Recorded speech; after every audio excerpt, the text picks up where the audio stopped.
Rip Van Winkle. Start of the project Gutenberg Ebook. Rip Van Winkle. Diedrich Knickerbocker, an old gentleman of New York, who was very curious in the Dutch history of the province, and the manners of the descendants from its primitive settlers. His historical researches, however, did not lie so much among books as among men, for the former are lamentably scanty on his favorite topics, whereas he found the old burghers, and still more their wives, rich in that legendary lore so invaluable to true history. Whenever, therefore, he happened upon a genuine Dutch family, snugly shut up in its low-roofed farmhouse, under a spreading sycamore, he looked upon it as a little clasped volume of black letter, and studied it with the zeal of a bookworm. The result of all these researches was a history of the province during the reign of the Dutch governors, which he published some years since. There have been various opinions as to the ex-literary character of his work, and, to tell the truth, it is not a whit better than it should be. Its chief merit is its scrupulous accuracy, which indeed was a little questioned on its first appearance, but has since been completely established, and it is now admitted into all historical collections as a book of unquestionable authority. The old gentleman died shortly after the publication of his work, and now that he is dead and gone, it cannot do much harm to his memory to say that his time might have been much better employed in weightier labors. He, however, was apt to ride his hobby in his own way, and though it did now and then kick up the dust a little in the eyes of his neighbors, and grieve the spirit of some friends, for whom he felt the truest deference and affection, yet his errors and follies are remembered more in sorrow than anger, and it begins to be suspected that he never intended to injure or offend. But however his memory may be appreciated by critics, it is still held dear by many folks whose good opinion is well worth having, particularly by certain biscuit bakers, who have gone so far as to imprint his likeness on their New Year cakes, and have thus given him a chance for immortality, almost equal to the being stamped on a Waterloo medal, or a Queen Anne's farthing. Rip Van Winkle. W. Whoever has made a voyage up the Hudson must remember the Catskill Mountains. They are a dismembered branch of the great Appalachian family, and are seen away to the west of the river, swelling up to a noble height, and lording it over the surrounding country. Every change of season, every change of weather, indeed, every hour of the day, produces some change in the magical hues and shapes of these mountains, and they are regarded by all the good wives, far and near, as perfect barometers. When the weather is fair and settled, they are clothed in blue and purple, and print their bold outlines on the clear evening sky, but sometimes, when the rest of the landscape is cloudless, they will gather a hood of grey vapours about their summits, which, in the last rays of the setting sun, will glow and light up like a crown of glory. At the foot of these fairy mountains, the voyager may have descried the light smoke curling up from a village, whose shingle roofs gleam among the trees, just where the blue tints of the upland melt away into the fresh green of the nearer landscape. It is a little village, of great antiquity, having been founded by some of the Dutch colonists in the early times of the province, just about the beginning of the government of the good Peter Stuyvesant, may he rest in peace, and there were some 4 of the houses of the original settlers standing within a few years, built of small yellow bricks brought from Holland, having latticed windows and gable fronts, surmounted with weathercocks. In that same village and in one of these very houses, which, to tell the precise truth, was sadly time-worn and weather-beaten, there lived, many years since, while the country was yet a province of Great Britain, a simple, good-natured fellow, of the name of Rip Van Winkle. He was a descendant of the Van Winkles who figured so gallantly in the chivalrous days of Peter Stuyvesant, and accompanied him to the siege of Fort Christina. He inherited, however, but little of the martial character of his ancestors. I have observed that he was a simple, good-natured man. He was, moreover, a kind neighbor, and an obedient, henpecked husband. Indeed, to the latter circumstance might be owing that meekness of spirit which gained him such universal popularity, for those men are apt to be obsequious and conciliating abroad, who are under the discipline of shrews at home. Their tempers, doubtless, are rendered pliant and malleable in the fiery furnace of domestic tribulation, and a curtain lecture is worth all the sermons in the world for teaching the virtues of patience and long-suffering. A termagant wife may, therefore, in some respects, be considered a tolerable blessing, and if so, Rip Van Winkle was thrice blessed. Certain it is that he was a great favorite among all the good wives of the village, who, as usual with the amiable sex, took his part in all family squabbles, and never failed, whenever they talked those matters over in their evening gossipings, to lay all the blame on Dame Van Winkle. The children of the village, too, would shout with joy whenever he approached. He assisted at their sports, made their playthings, taught them to fly kites and five-shoot marbles, and told them long stories of ghosts, witches, and Indians.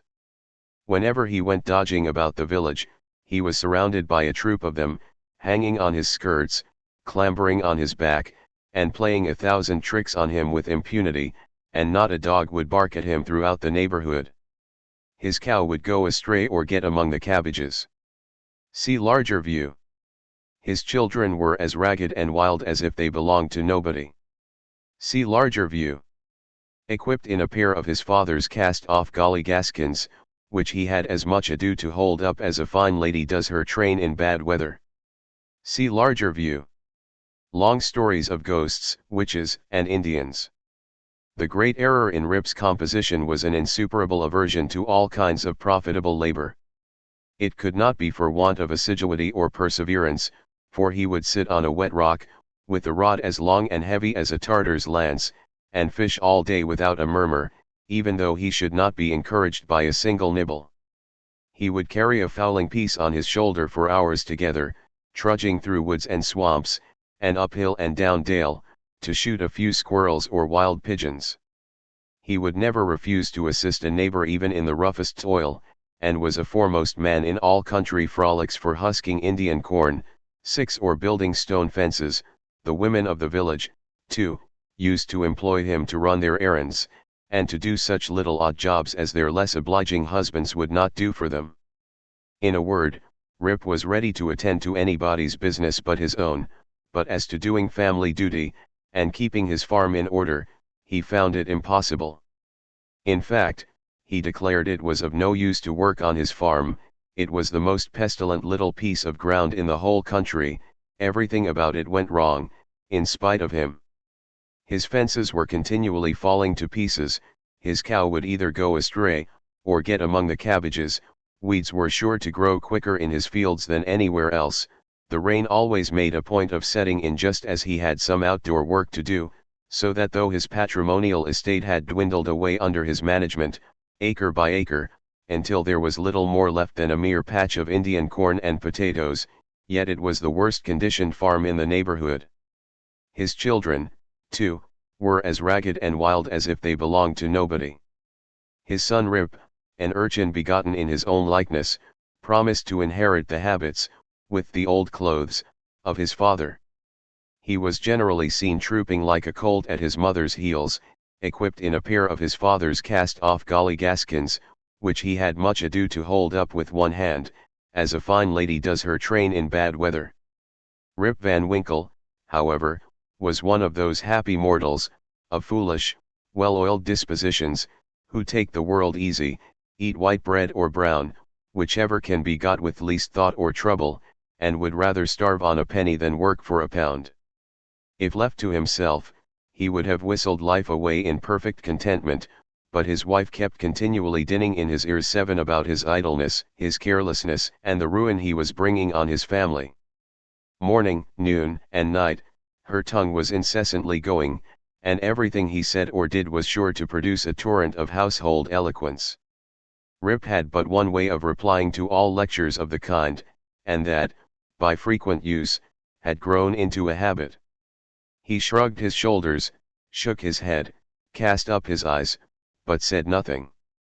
This, however, always provoked a fresh volley from his wife, so that he was fain to draw off his forces, and take to the outside of the house the only side which, in truth, belongs to a henpecked husband. Rip's sole domestic adherent was his dog Wolf, who was as much henpecked as his master, for Dame Van Winkle regarded them as companions in idleness, and even looked upon Wolf with an evil eye, as the cause of his master's going so often astray.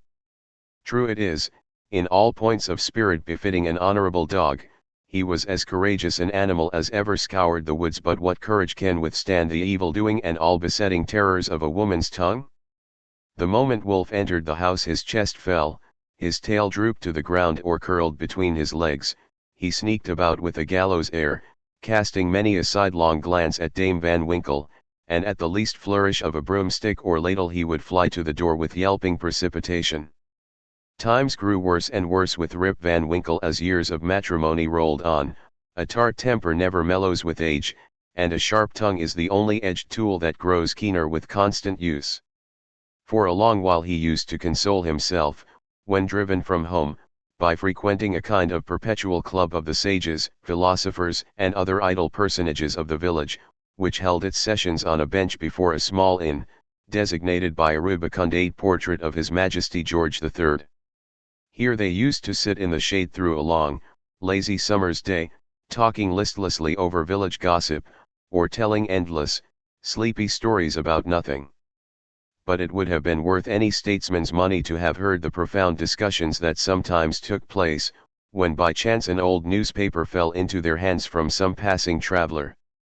How solemnly they would listen to the contents, as drawled out by Derrick Van Bummel, the schoolmaster, a dapper, learned little man, who was not to be daunted by the most gigantic word in the dictionary, and how sagely they would deliberate upon public events some months after they had taken place.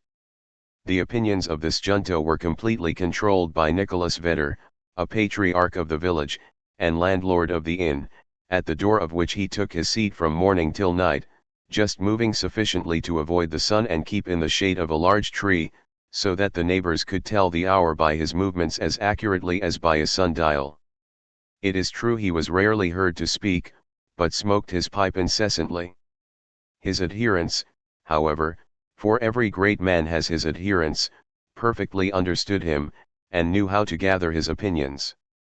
When anything that was read or related displeased him, he was observed to smoke his 9-pipe vehemently, and to send forth short, frequent, and angry puffs, but when pleased, he would inhale the smoke slowly and tranquilly, and emit it in light and placid clouds, and sometimes, taking the pipe from his mouth, and letting the fragrant vapor curl about his nose, would gravely nod his head in token of perfect approbation.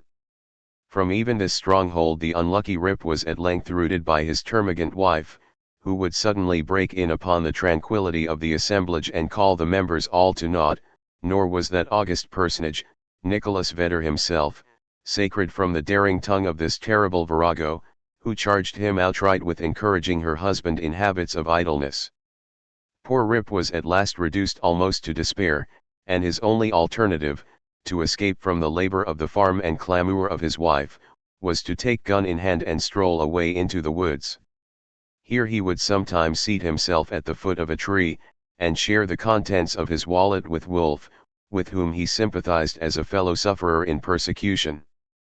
"Poor Wolf," he would say, "thy mistress leads thee a dog's life of it, but never mind, my lad, whilst I live thou shalt never want a friend to stand by thee." Wolf would wag his tail, look wistfully in his master's face, and, if dogs can feel pity, I verily believe he reciprocated the sentiment with all his heart. In a long ramble of the kind on a fine autumnal day, Rip had unconsciously scrambled to one of the highest parts of the Catskill Mountains. He was after his favorite sport of squirrel shooting, and the still solitudes had echoed and re-echoed with the reports of his gun. Panting and fatigued, he threw himself, late in the afternoon, on a green knoll, covered with mountain herbage, that crowned the brow of a precipice. From an opening between the trees he could overlook all the lower country for many a mile of rich woodland. He saw at a distance the lordly Hudson, far, far below him, moving on its silent but majestic course, with the reflection of a purple cloud, or the sail of a lagging bark, here and there sleeping on its glassy bosom, and at last losing itself in the blue highlands. On the other side he looked down into a deep mountain glen, wild, lonely, and shagged, the bottom filled with fragments from the impending cliffs, and scarcely lighted by the reflected rays of the setting sun. For some time Rip lay musing on this scene. Evening was gradually advancing, the mountains began to throw their long blue shadows over the valleys. He saw that it would be dark long before he could reach the village, and he heaved a heavy sigh when he thought of encountering the terrors of Dame Van Winkle. As he was about to descend, he heard a voice from a distance, hallooing, "Rip Van Winkle! Rip Van Winkle!" He looked round, but could see nothing but a crow winging its solitary flight across the mountain. He thought his fancy must have deceived him, and turned again to descend, when he heard the same cry ring through the still evening air, "Rip Van Winkle! Rip Van Winkle!" At the same time Wolf bristled up his back, and giving a low growl, skulked to his master's side, looking fearfully down into the glen. Rip now felt a vague apprehension stealing over him. He looked anxiously in the same direction, and perceived a strange figure slowly toiling up the rocks, and bending under the weight of something he carried on his back. He was surprised to see any human being in this lonely and unfrequented place, but supposing it to be some one of the 11 neighborhood in need of his assistance, he hastened down to yield it. A company of odd-looking persons playing at 9 pins. See larger view. On nearer approach he was still more surprised at the singularity of the stranger's appearance.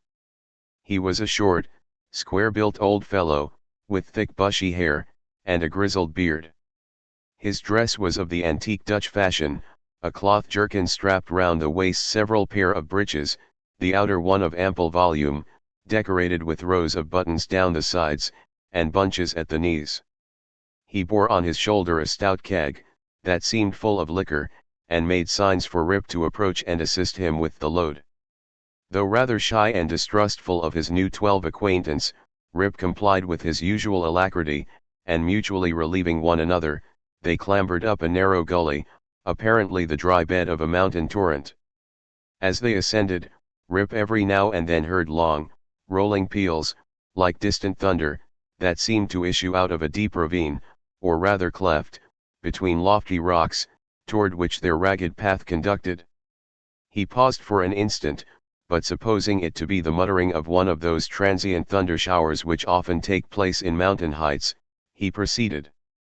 Passing through the ravine, they came to a hollow, like a small amphitheater, surrounded by perpendicular precipices, over the brinks of which impending trees shot their branches, so that you only caught glimpses of the azure sky and the bright evening cloud. During the whole time Rip and his companion had labored on in silence, for though the former marvelled greatly what could be the object of carrying a keg of liquor up this wild mountain, yet there was something strange and incomprehensible about the unknown, that inspired awe and checked familiarity. On entering the amphitheater, new objects of wonder presented themselves. On a level spot in the center was a company of odd-looking personages playing at 9 pins. They were dressed in a quaint, outlandish fashion, some wore short doublets, others jerkins, with long knives in their belts, and most of them had enormous breeches, of similar style with that of the guides. Their visages, too, were peculiar. One had a large beard, broad face, and small piggish eyes. The face of another seemed to consist 13 entirely of nose, and was surmounted by a white sugar loaf hat, set off with a little red cock's tail. They all had beards, of various shapes and colors. There was one who seemed to be the commander. He was a stout old gentleman, with a weather-beaten countenance. He wore a laced doublet, broad belt and hanger, high-crowned hat and feather, red stockings and high-heeled shoes, with roses in them. The whole group reminded Rip of the figures in an old Flemish painting, in the parlor of Dominee van Schaik, the village parson, and which had been brought over from Holland at the time of the settlement. What seemed particularly odd to Rip was, that these folks were evidently amusing themselves, yet they maintained the gravest faces, the most mysterious silence, and were, withal, the most melancholy party of pleasure he had ever witnessed. Nothing interrupted the stillness of the scene but the noise of the balls, which, whenever they were rolled, echoed along the mountains like rumbling peals of thunder. As Rip and his companion approached them, they suddenly desisted from their play, and stared at him with such fixed 14 statue-like gaze, and such strange, uncouth, lackluster countenances, that his heart turned within him, and his knees smote together. His companion now emptied the contents of the keg into large flagons, and made signs to him to wait upon the company. He obeyed with fear and trembling. They quaffed the liquor in profound silence, and then returned to their game. By degrees Rip's awe and apprehension subsided. He even ventured, when no eye was fixed upon him, to taste the beverage, which he found had much of the flavor of excellent Hollands. He was naturally a thirsty soul, and was soon tempted to repeat the draught. One taste provoked another, and he reiterated his visits to the flagon so often that at length his senses were overpowered, his eyes swam in his head gradually declined, and he fell into a deep sleep. On waking, he found himself on the green knoll whence he had first seen the old man of the glen. He rubbed his eyes. It was a bright sunny morning. The birds were hopping and twittering among the bushes, and the eagle was wheeling aloft, and breasting the pure mountain breeze. Surely, thought Rip, I have not slept here all night. He recalled the occurrences before he fell asleep. The strange man with a keg of liquor, the mountain ravine, the wild retreat among the rocks, the woebegone party at ninepins, the flagon, oh, that flagon, that wicked flagon, thought Rip. What excuse shall I make to Dame Van Winkle? He looked round for his gun, but in place of the clean, well-oiled fowling piece, he found an old fire lock lying by him, the barrel increased to stead with rust, the lock falling off, and the stock worm-eaten. He now suspected that the grave roisterers of the mountains had put a trick upon him, and, having dosed him with liquor, 15 had robbed him of his gun. Wolf, too, had disappeared, but he might have strayed away after a squirrel or partridge. He whistled after him, and shouted his name, but all in vain. The echoes repeated his whistle and shout, but no dog was to be seen.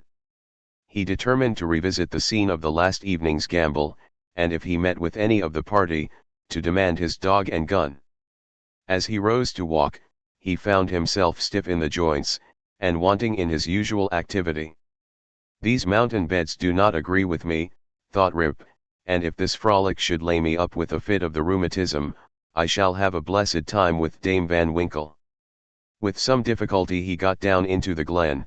He found the gully up which he and his companion had ascended the preceding evening, but to his astonishment a mountain stream was now foaming down it, leaping from rock to rock, and filling the glen with babbling murmurs.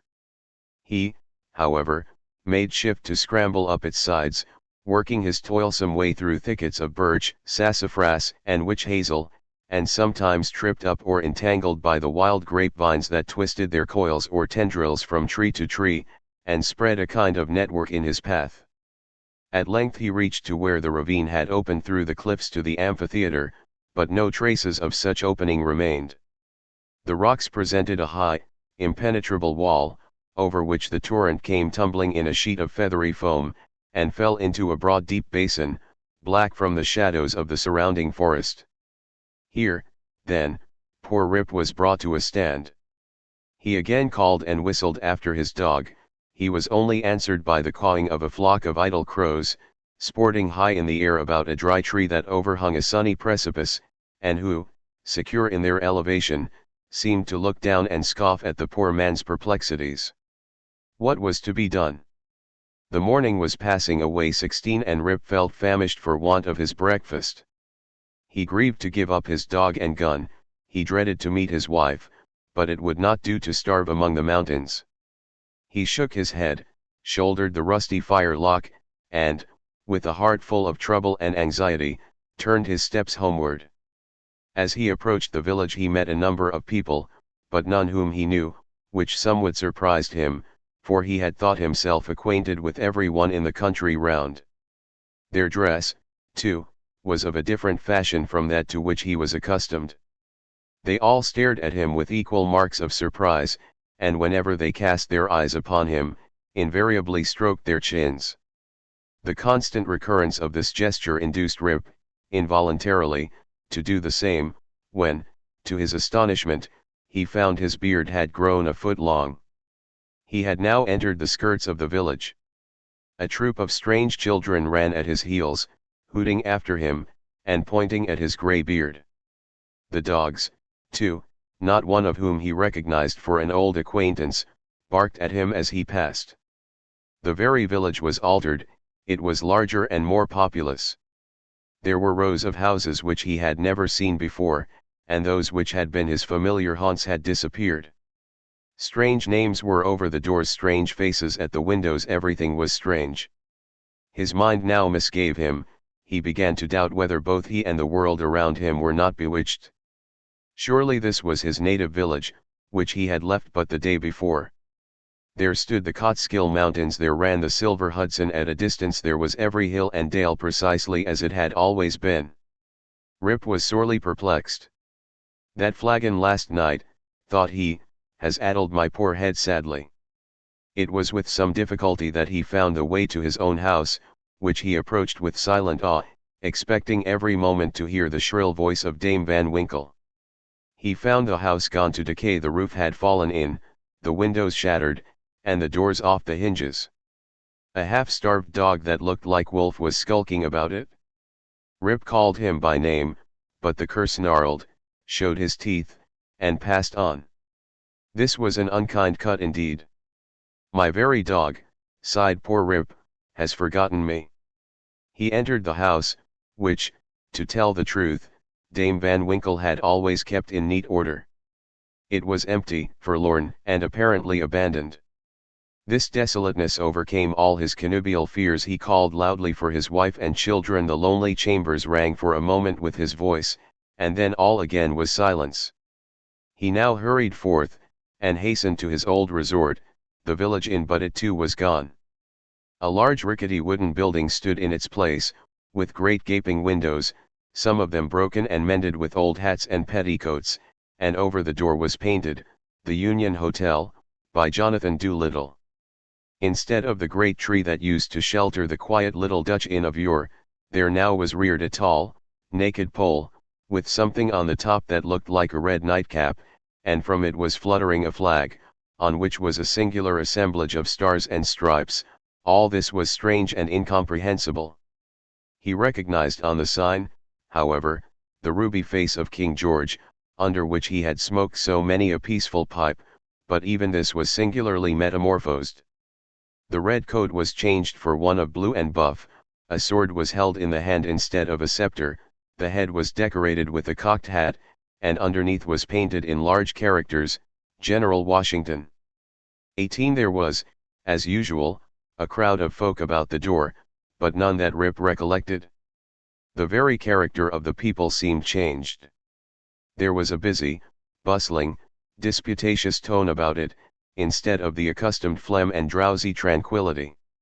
He looked in vain for the sage Nicholas Vedder, with his broad face, double chin, and fair long pipe, uttering clouds of tobacco smoke instead of idle speeches, or Van Bummel, the schoolmaster, doling forth the contents of an ancient newspaper.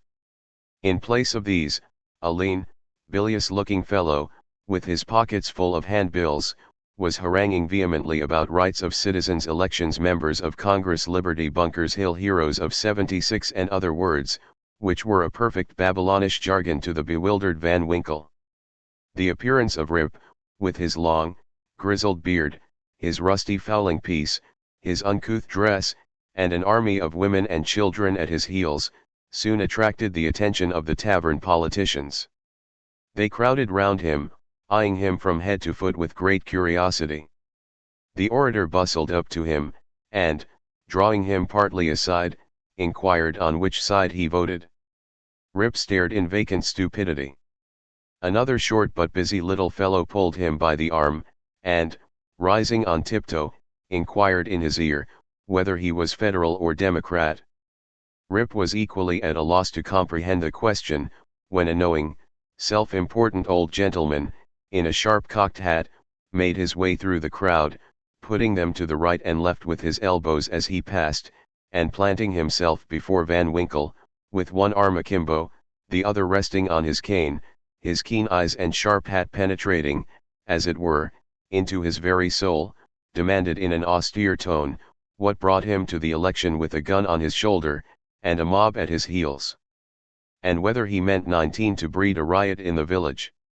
"Alas, gentlemen," cried Rip, somewhat dismayed, I am a poor quiet man, a native of the place, and a loyal subject of the king, God bless him. Here a general shout burst from the bystanders, a Tory, a spy, a refugee, hustle him, away with him.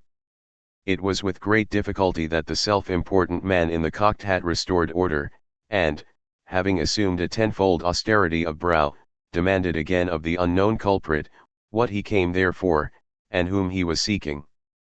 The poor man humbly assured him that he meant no harm, but merely came there in search of some of his neighbors, who used to keep about the tavern. Well, who are they? Name them. Rip bethought himself a moment, and inquired, where's Nicholas Vedder?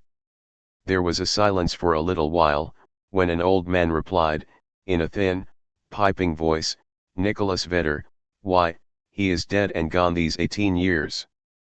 There was a wooden tombstone in the churchyard that used to tell all about him, but that's rotten and gone too. Where's Bram Dutcher? Oh, he went off to the army in the beginning of the war. Some say he was killed at the storming of Stony Point, others say he was drowned in a squall at the foot of Antony's Nose. I don't know, he never came back again. Where's Van Bummel, the schoolmaster? He went off to the wars too, was a great militia general, and is now in Congress.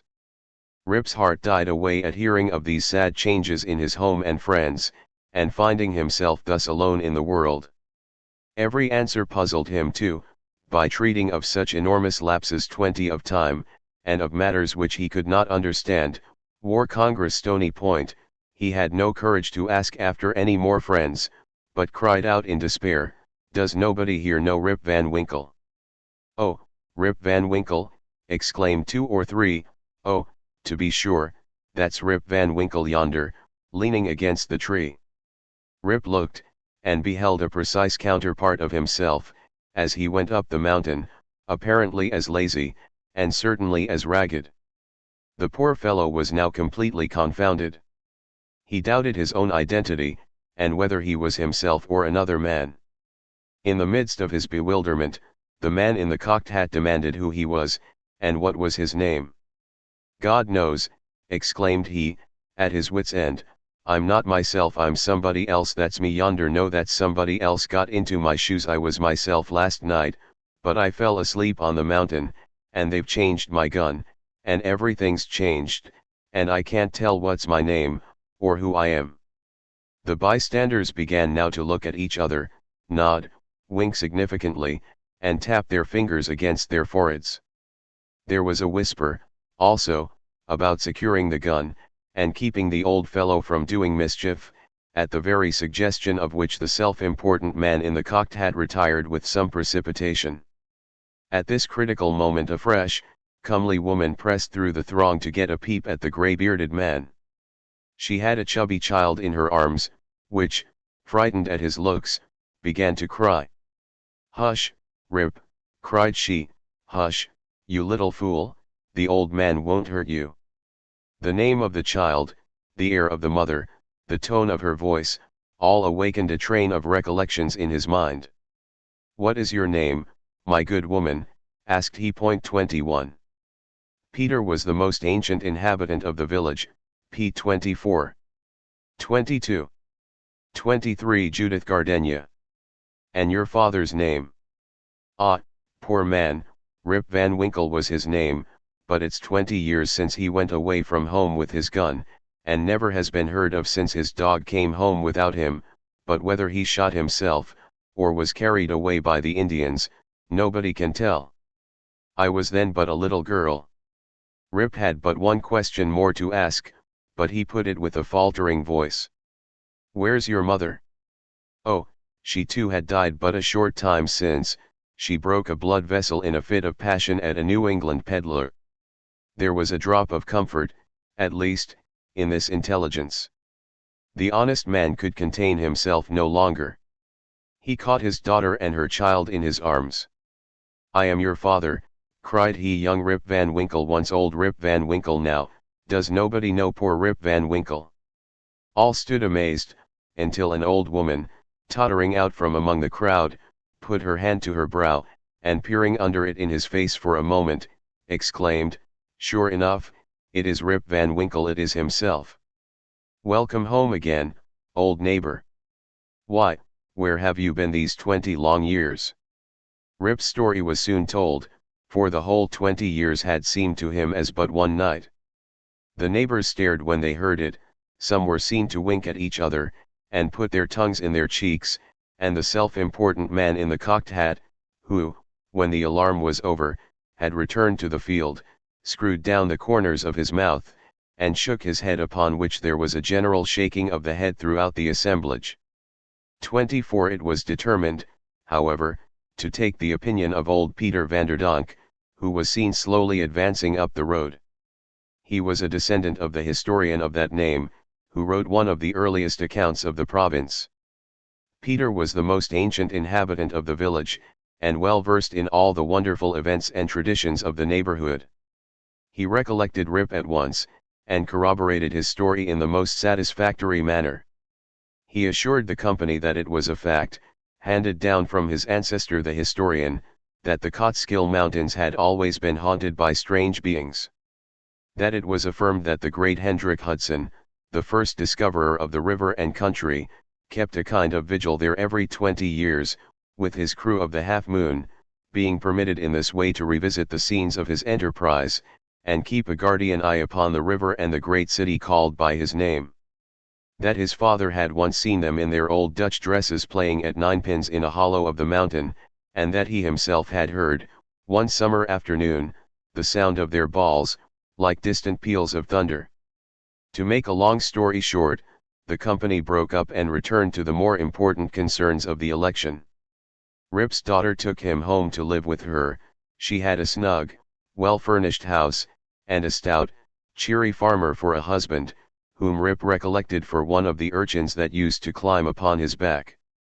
As to Rip's son and heir, who was the ditto of himself, seen leaning against the tree, he was employed to work on the farm, but evinced an hereditary disposition to attend to anything else but his business. Rip now resumed his old walks and habits. He soon found many of his former cronies, though all rather the worse for the wear and tear of time, and preferred making friends among the rising generation, with whom he soon grew into great favor. He preferred making friends among the rising generation, with whom he soon grew into great favor. See larger view. 25. The Catskill Mountains had always been haunted by strange beings. The Cotsberg or Catskill Mountains have always been a region full of fable. See larger view. 26. 27 Having nothing to do at home, and being arrived at that happy age when a man can be idle with impunity, he took his place once more on the bench at the inn door, and was reverenced as one of the patriarchs of the village, and a chronicle of the old times before the war. It was some time before he could get into the regular track of gossip, or could be made to comprehend the strange events that had taken place during his torpor. How that there had been a revolutionary war, that the country had thrown off the yoke of old England, and that, instead of being a subject of His Majesty George III, he was now a free citizen of the United States. Rip, in fact, was no politician. The changes of states and empires made but little impression on him, but there was one species of despotism under which he had long groaned, and that was petticoat government. Happily that was at an end. He had got his neck out of the yoke of matrimony, and could go in and out whenever he pleased, without dreading the tyranny of Dame Van Winkle. Whenever her name was mentioned, however, he shook his head, shrugged his shoulders, and cast up his eyes, which might pass either for an expression of resignation to his fate, or joy at his deliverance. He used to tell his story to every stranger that arrived at Mr. Doolittle's hotel. He was observed, at first, to vary on some points every time he told it, which was, doubtless, owing to his having so recently awaked. It at last settled down precisely to the tale I have related, and not a man, woman, or child in the neighborhood but knew it by heart. Some always pretended to doubt the reality of it, and insisted that Rip had been out of his head, 28, and that this was one point on which he always remained flighty. The old Dutch inhabitants, however, almost universally gave it full credit. Even to this day they never hear a thunderstorm of a summer afternoon about the Catskill, but they say Hendrik Hudson and his crew are at their game of 9 pins, and it is a common wish of all henpecked husbands in the neighborhood, when life hangs heavy on their hands, that they might have a quieting draught out of Rip Van Winkle's flagon. 29. They were ruled by an old squaw spirit. See larger view. 30. Very subject to marvelous events and appearances. 31. Note. The foregoing tale, one would suspect, had been suggested to Mr. Knickerbocker by a little German superstition about the Emperor Frederick der Rothbard, and the Kyffhauser Mountain. The subjoined note, however, which he had appended to the tale, shows that it is an absolute fact, narrated with his usual fidelity. The story of Rip Van Winkle may seem incredible to many, but nevertheless I give it my full belief, for I know the vicinity of our old Dutch settlements to have been very subject to marvelous events and appearances. Indeed, I have heard many stranger stories than this, in the villages along the Hudson, all of which were too well authenticated to admit of a doubt. I have even talked with Rip Van Winkle myself, who, when last I saw him, was a very venerable old man, and so perfectly rational and consistent on every other point, that I think no conscientious person could refuse to take this into the bargain. Nay, I have seen a certificate on the subject taken before a country justice and signed with a cross, in the justice's own handwriting. The story, therefore, is beyond the possibility of doubt. DK 32. Postscript. The following are traveling notes from a memorandum book of Mr. Knickerbocker. The Cotsberg or Catskill Mountains have always been a region full of fable. The Indians considered them the abode of spirits, who influenced the weather, spreading sunshine or clouds over the landscape, and sending good or bad hunting seasons. They were ruled by an old squaw spirit, said to be their mother. She dwelt on the highest peak of the Catskills, and had charge of the doors of day and night to open and shut them at the proper hour. She hung up the new moons in the skies, and cut up the old ones into stars. In times of drought, if properly propitiated, she would spin light summer clouds out of cobwebs and morning dew, and send them off from the crest of the mountain, flake after flake, like flakes of carded cotton, to float in the air, until, dissolved by the heat of the sun, they would fall in gentle showers, causing the grass to spring, the fruits to ripen, and the corn to grow an inch an hour. If displeased, however, she would brew up clouds black as ink, sitting in the midst of them like a bottle-bellied spider in the midst of its web, and when these clouds broke, woe betide the valleys. 33. 34. When these clouds broke, woe betide the valleys. In old times, say the Indian traditions, there was a kind of Manitou or spirit, who kept about the wildest recesses of the Catskill Mountains, and took a mischievous pleasure in wreaking all kinds of evils and vexations upon the red men. Sometimes he would assume the form of a bear, a panther, or a deer, lead the bewildered hunter 35 a weary chase through tangled forests and among ragged rocks, and then spring off with a loud ho! Ho! Leaving him aghast on the brink of a beetling precipice or raging torrent. The favorite abode of this Manitou is still shown. It is a great 36 rock or cliff on the loneliest part of the mountains, and, from the flowering vines which clamber about it, and the wild flowers which abound in its neighborhood, is known by the name of the Garden Rock. Near the foot of it is a small lake, the haunt of the solitary bittern, with water snakes basking in the sun on the leaves of the pond lilies which lie on the surface. This place was held in great awe by the Indians, insomuch that the boldest hunter would not pursue his game within its precincts. Once upon a time, however, a hunter who had lost his way penetrated to the Garden Rock, where he beheld a number of gourds placed in the crotches of trees. One of these he seized and made off with it, but in the hurry of his retreat he let it fall among the rocks, when a great stream gushed forth, which washed him away and swept him down precipices, where he was dashed to pieces, and the stream made its way to the Hudson, and continues to flow to the present day, being the identical stream known by the name of the Cotterskill. Printed in Great Britain by Richard Clay and Sons, Limited.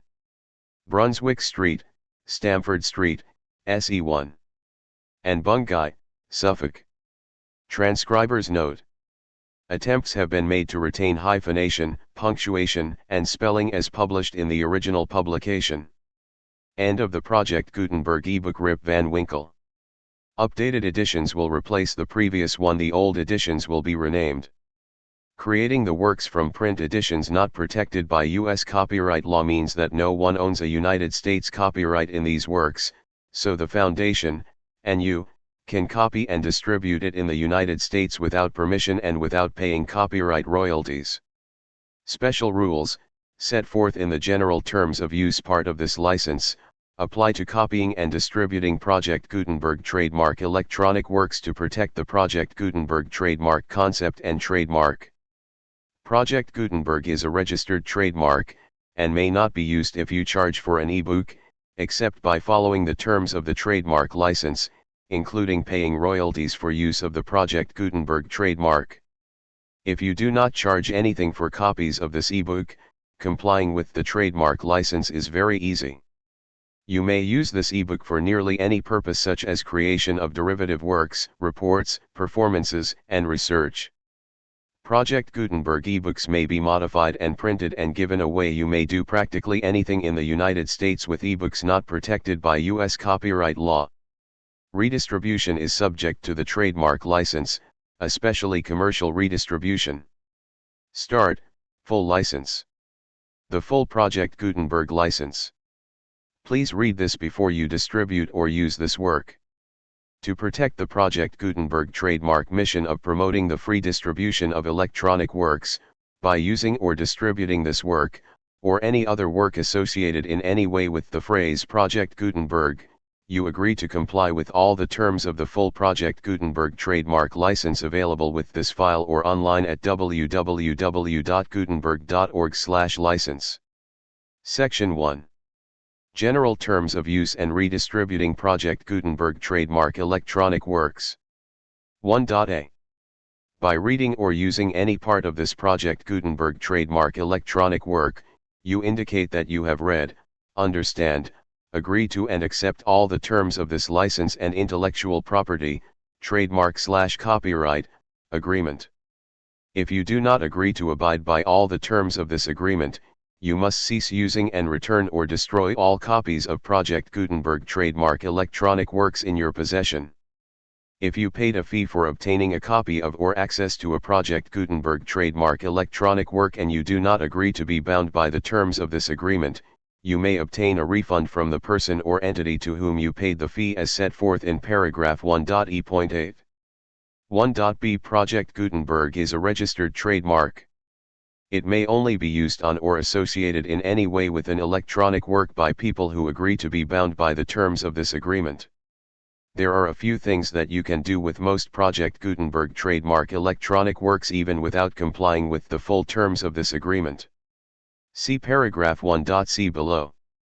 There are a lot of things you can do with Project Gutenberg trademark electronic works if you follow the terms of this agreement and help preserve free future access to Project Gutenberg trademark electronic works. See paragraph 1.e below. 1.c. The Project Gutenberg Literary Archive Foundation, the Foundation or PGLOF, owns a compilation copyright in the collection of Project Gutenberg trademark electronic works. Nearly all the individual works in the collection are in the public domain in the United States. If an individual work is unprotected by copyright law in the United States and you are located in the United States, we do not claim a right to prevent you from copying, distributing, performing, displaying, or creating derivative works based on the work as long as all references to Project Gutenberg are removed. Of course, we hope that you will support the Project Gutenberg trademark mission of promoting free access to electronic works by freely sharing Project Gutenberg trademark works in compliance with the terms of this agreement for keeping the Project Gutenberg trademark name associated with the work. You can easily comply with the terms of this agreement by keeping this work in the same format with its attached full Project Gutenberg trademark license when you share it without charge with others. 1.d.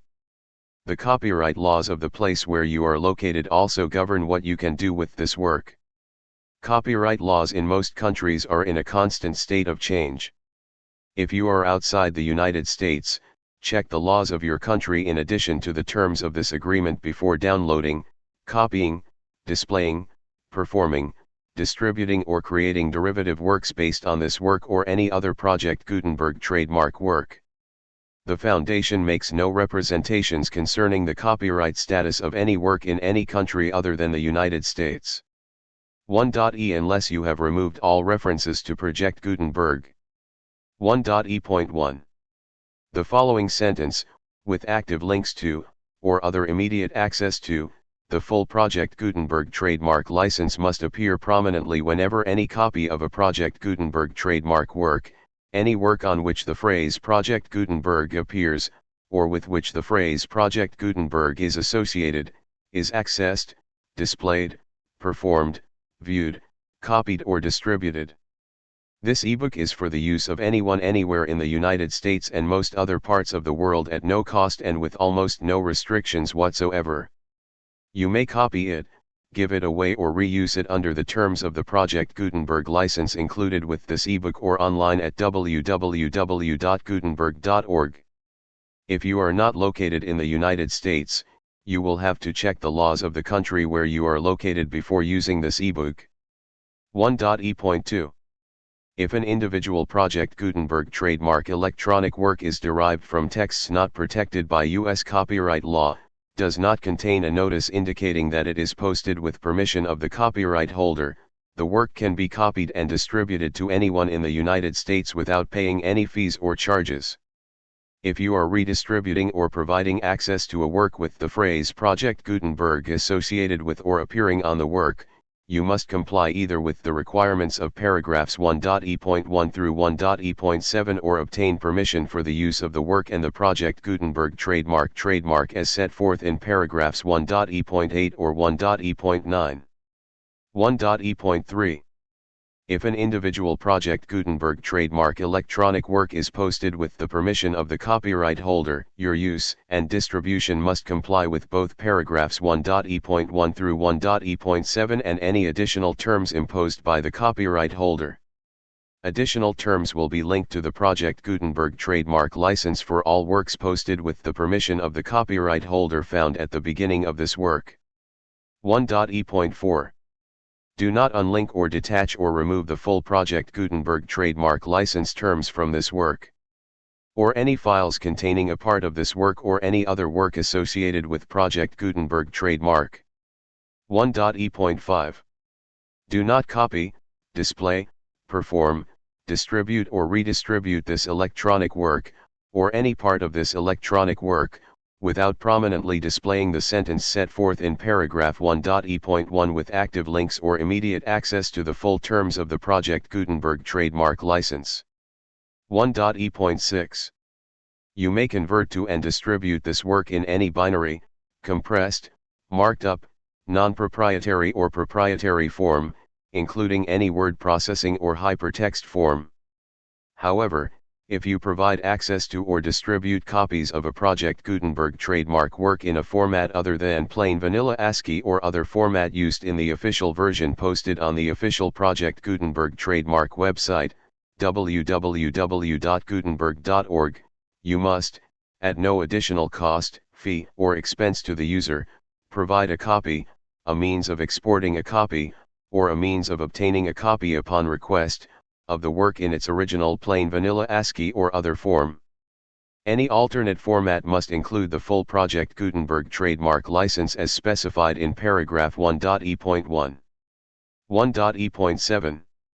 Do not charge a fee for access to, viewing, displaying, performing, copying or distributing any Project Gutenberg trademark works unless you comply with paragraph 1.e.8 or 1.e.9. 1.e.8. You may charge a reasonable fee for copies of or providing access to or distributing Project Gutenberg trademark electronic works provided that you pay a royalty fee of 20% of the gross profits you derive from the use of Project Gutenberg trademark works calculated using the method you already use to calculate your applicable taxes. The fee is owed to the owner of the Project Gutenberg trademark, but he has agreed to donate royalties under this paragraph to the Project Gutenberg Literary Archive Foundation. Royalty payments must be paid within 60 days following each date on which you prepare, or are legally required to prepare, your periodic tax returns. Royalty payments should be clearly marked as such and sent to the Project Gutenberg Literary Archive Foundation at the address specified in Section 4, Information about donations to the Project Gutenberg Literary Archive Foundation. You provide a full refund of any money paid by a user who notifies you in writing, or by email, within 30 days of receipt that he does not agree to the terms of the full Project Gutenberg trademark license. You must require such a user to return or destroy all copies of the works possessed in a physical medium and discontinue all use of and all access to other copies of Project Gutenberg trademark works. You provide, in accordance with paragraph 1.f.3, a full refund of any money paid for a work or a replacement copy, if a defect in the electronic work is discovered and reported to you within 90 days of receipt of the work. You comply with all other terms of this agreement for free distribution of Project Gutenberg trademark works. 1.e.9. If you wish to charge a fee or distribute a Project Gutenberg trademark electronic work or group of works on different terms than are set forth in this agreement, you must obtain permission in writing from the Project Gutenberg Literary Archive Foundation, the manager of the Project Gutenberg trademark. Contact the Foundation as set forth in Section 3 below. 1.f. 1.f.1. Project Gutenberg volunteers and employees expend considerable effort to identify, do copyright research on, transcribe and proofread works not protected by U.S. copyright law in creating the Project Gutenberg trademark collection. Despite these efforts, Project Gutenberg trademark electronic works, and the medium on which they may be stored, may contain defects, such as, but not limited to, incomplete, inaccurate or corrupt data, transcription errors, a copyright or other intellectual property infringement, a defective or damaged disk or other medium, a computer virus, or computer codes that damage or cannot be read by your equipment. 1.f.2. Limited warranty, disclaimer of damages, except for the right of replacement or refund described in paragraph 1.f.3, the Project Gutenberg Literary Archive Foundation, the owner of the Project Gutenberg trademark, and any other party distributing a Project Gutenberg trademark electronic work under this agreement, disclaim all liability to you for damages, costs, and expenses, including legal fees. You agree that you have no remedies for negligence, strict liability, breach of warranty or breach of contract except those provided in paragraph 1.f.3. You agree that the Foundation, the trademark owner, and any distributor under this agreement will not be liable to you for actual, direct, indirect, consequential, punitive, or incidental damages even if you give notice of the possibility of such damage. 1.f.3. Limited right of replacement or refund. If you discover a defect in this electronic work within 90 days of receiving it, you can receive a refund of the money, if any, you paid for it by sending a written explanation to the person you received the work from. If you received the work on a physical medium, you must return the medium with your written explanation. The person or entity that provided you with the defective work may elect to provide a replacement copy in lieu of a refund. If you received the work electronically, the person or entity providing it to you may choose to give you a second opportunity to receive the work electronically in lieu of a refund.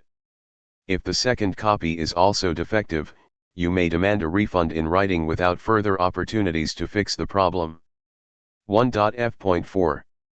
Except for the limited right of replacement or refund set forth in paragraph 1.f.3, this work is provided to you as is, with no other warranties of any kind, express or implied, including but not limited to warranties of merchantability or fitness for any purpose. 1.f.5.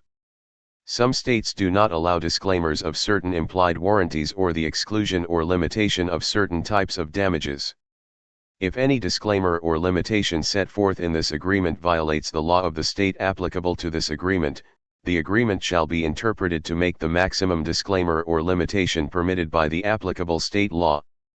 The invalidity or unenforceability of any provision of this agreement shall not void the remaining provisions.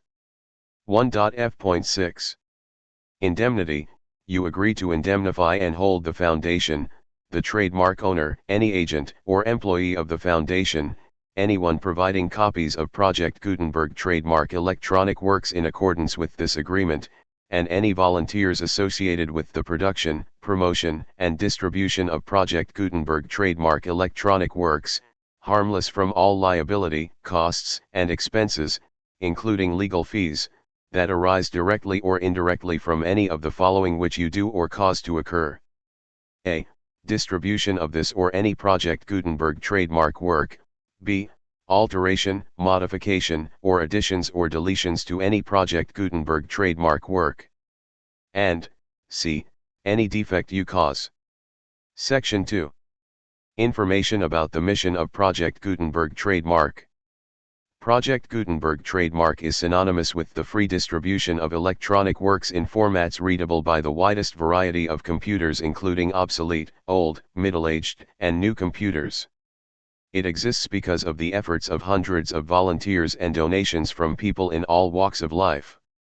Volunteers and financial support to provide volunteers with the assistance they need are critical to reaching Project Gutenberg trademark's goals and ensuring that the Project Gutenberg trademark collection will remain freely available for generations to come. In 2001, the Project Gutenberg Literary Archive Foundation was created to provide a secure and permanent future for Project Gutenberg trademark and future generations. To learn more about the Project Gutenberg Literary Archive Foundation and how your efforts and donations can help, see sections 3 and 4 and the Foundation information page at www.gutenberg.org. Section 3. Information about the Project Gutenberg Literary Archive Foundation. The Project Gutenberg Literary Archive Foundation is a nonprofit 501(c)(3) educational corporation organized under the laws of the state of Mississippi and granted tax-exempt status by the Internal Revenue Service.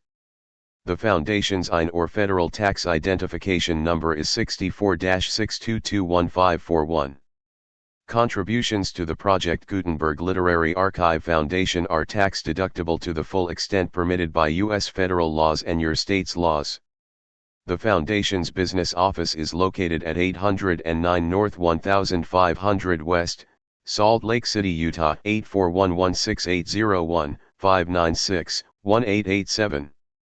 Email contact links and up-to-date contact information can be found at the Foundation's website and official page at www.gutenberg.org/contact. Section 4. Information about donations to the Project Gutenberg Literary Archive Foundation. Project Gutenberg trademark depends upon and cannot survive without widespread public support and donations to carry out its mission of increasing the number of public domain and licensed works that can be freely distributed in machine-readable form accessible by the widest array of equipment, including outdated equipment. Many small donations, $1 to $5,000, are particularly important to maintaining tax-exempt status with the IRS. The Foundation is committed to complying with the laws regulating charities and charitable donations in all 50 states of the United States. Compliance requirements are not uniform and it takes a considerable effort, much paperwork, and many fees to meet and keep up with these requirements. We do not solicit donations in locations where we have not received written confirmation of compliance.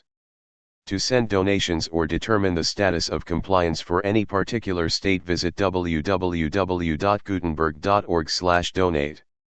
While we cannot and do not solicit contributions from states where we have not met the solicitation requirements, we know of no prohibition against accepting unsolicited donations from donors in such states who approach us with offers to donate. International donations are gratefully accepted, but we cannot make any statements concerning tax treatment of donations received from outside the United States. U.S. laws alone swamp our small staff. Please check the Project Gutenberg web pages for current donation methods and addresses. Donations are accepted in a number of other ways, including checks, online payments, and credit card donations. To donate, please visit www.gutenberg.org/donate. Section 5. General information about Project Gutenberg trademark electronic works. Professor Michael S. Hart was the originator of the Project Gutenberg trademark concept of a library of electronic works that could be freely shared with anyone. For 40 years, he produced and distributed Project Gutenberg trademark ebooks with only a loose network of volunteer support.